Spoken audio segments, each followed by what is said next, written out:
కొత్త పద్దుకు వేలైంది. నేడు పార్లమెంట్లో 2026-27 సంవత్సరానికి సంబంధించి వార్షిక బడ్జెట్ను కేంద్ర ఆర్థిక మంత్రి నిర్మలా సీతారామన్ ప్రవేశపెట్టనున్నారు. 9వసారి బడ్జెట్ ప్రవేశపెట్టనున్నారు నిర్మలా సీతారామన్. కేంద్రంలో బీజేపీ మూడోసారి అధికారంలోకి వచ్చాక రెండోసారి పూర్తి స్థాయి బడ్జెట్ పెడుతున్నారు నిర్మలా సీతారామన్. ఉదయం 8:30 కర్తవ్య భవన్కు సీతారామన్ చేరుకుంటారు. బడ్జెట్ కాపీతో వెళ్లి రాష్ట్రపతి ముర్మును కలవనున్నారు. ఉదయం 10 గంటలకు పార్లమెంట్కు నిర్మలా సీతారామన్ వెళ్తారు. 10:15 మోడీ అధ్యక్షతన కేబినెట్ సమావేశం జరగనుంది. బడ్జెట్కు ఆమోదం తెలపనుంది కేంద్ర కేబినెట్. ఉదయం 11 గంటలకు లోక్సభలో బడ్జెట్ ప్రవేశపెట్టనున్నారు.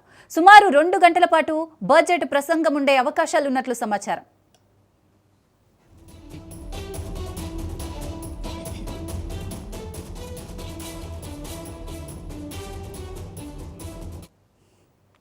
అయితే ఎప్పట్లాగే వేతన జీవులు, సీనియర్ సిటిజన్లు ఈసారి బడ్జెట్ పైన గంపెడాశలు పెట్టుకున్నారు. వ్యాపార, పారిశ్రామిక వర్గాలు పన్ను విధానాల్లో ఎదుర్కొంటున్న సమస్యలు తీరుతాయా అని వేచి చూస్తున్నారు.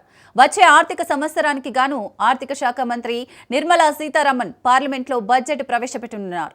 స్వతంత్ర భారత చరిత్రలో ఆదివారం కేంద్ర బడ్జెట్ను ప్రకటించడం ఇదే తొలిసారి. కాగా భౌగోళిక, రాజకీయ ఉద్రిక్తతలు, అమెరికా అధ్యక్షుడు డొనాల్డ్ ట్రంప్ అడ్డగోలు సుంకాలు, జాబ్ మార్కెట్లో సంక్షోభాలు, స్టాక్, కమోడిటీ మార్కెట్ల ఒడిదుడుకుల నడుమ ఆషామాషీ బడ్జెట్తో ఒరిగేదేమీ ఉండబోదని ఆర్థిక విశ్లేషకులు తెలుపుతున్నారు.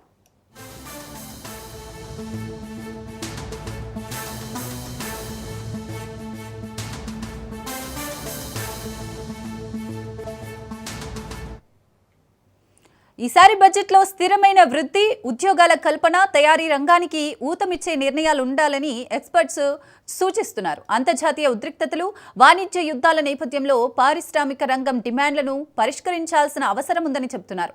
ఆర్థిక క్రమశిక్షణను పాటిస్తూనే సంస్కరణలకు నడుం బిగించాలని సలహా ఇస్తున్నారు. నిజానికి దేశీయ మార్కెట్లో వినియోగదారుల కొనుగోలు శక్తి క్రమేణా క్షీణిస్తుంది.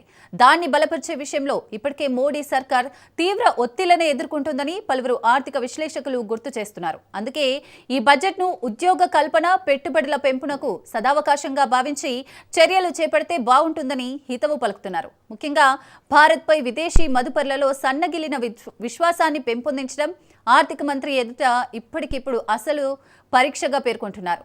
భారతీయ స్టాక్ మార్కెట్ల నుంచి విదేశీ ఇన్వెస్టర్లు అదే పనిగా పెట్టుబడుల ఉపసంహరణకు దిగుతున్నారని, ఈ పరిణామం ఫారెక్స్ మార్కెట్లో రూపాయి మారకం విలువను గట్టిగానే ప్రభావితం చేస్తున్నట్లు తెలియజేస్తున్నారు.